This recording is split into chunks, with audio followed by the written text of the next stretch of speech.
Eu recebi um vídeo agora há pouco num grupo de pais que eu participo e eu estou estarrecida. Esse vídeo é a prova que muita gente precisa ver para poder entender o tamanho da doutrinação ideológica e da manipulação política que acontece dentro das escolas aqui no Brasil.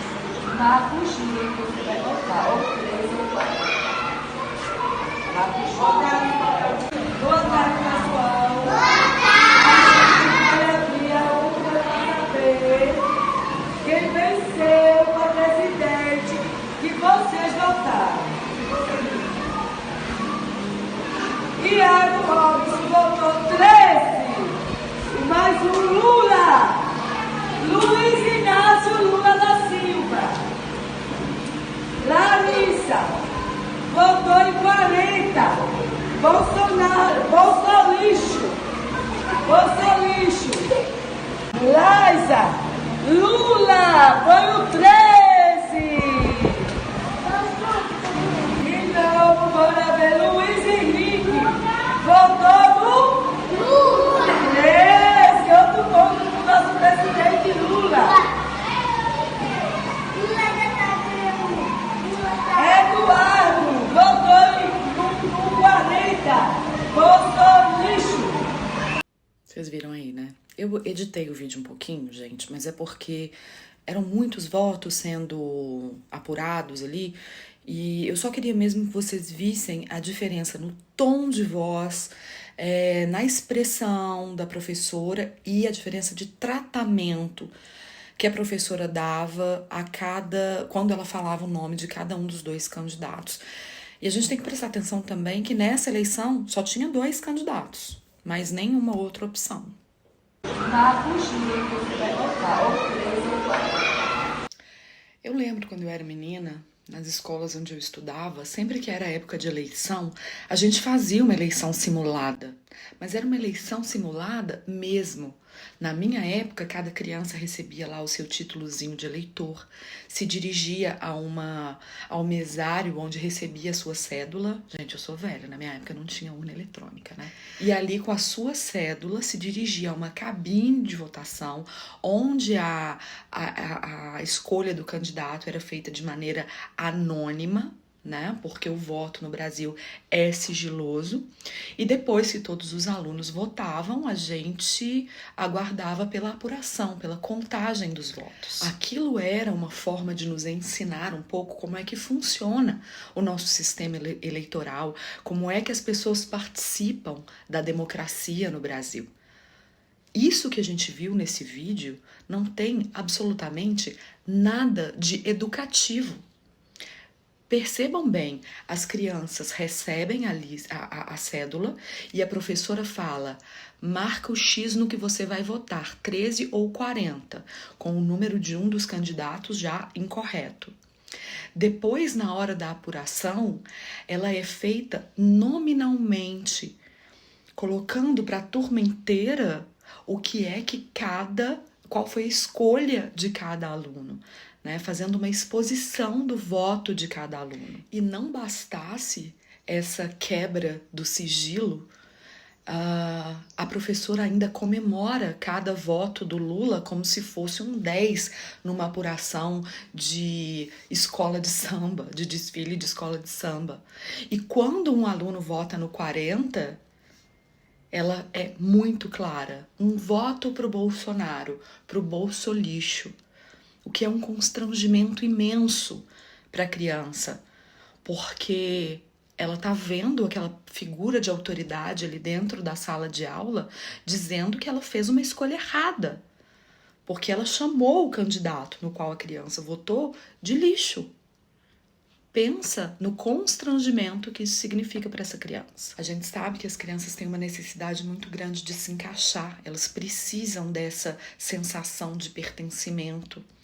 Agora, imagina como fica a cabecinha dessas crianças quando a professora lê o nome delas e em seguida diz que o voto dela foi pro lixo. Bem, como eu disse, eu recebi esse vídeo num grupo de pais que eu participo e eu pedi a fonte e me enviaram. Eu achei esse esse vídeo publicado no blog de um jornalista pernambucano, tá no YouTube também, e é muito difícil que ele tenha sido tirado de contexto, porque as imagens falam por si.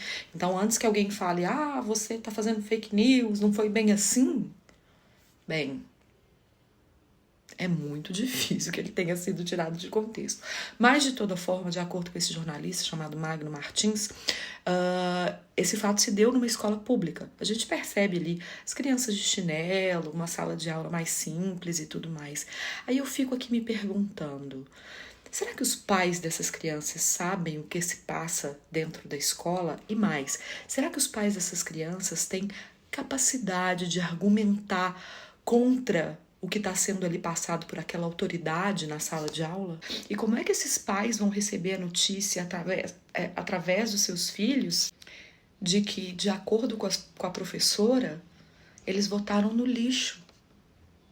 Se esses pais não tiverem uma noção política, uma convicção muito grande daquela orientação que deram para que seus filhos fizessem aquela escolha, imagina como é que isso vai refletir também dentro dessas famílias, né? Porque ali na frente, como eu disse, está uma figura de autoridade. É muito absurdo,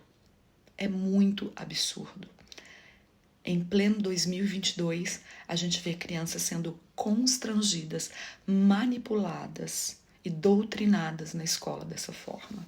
E que fique claro, isso aqui não é uma crítica à simulação da eleição na escola.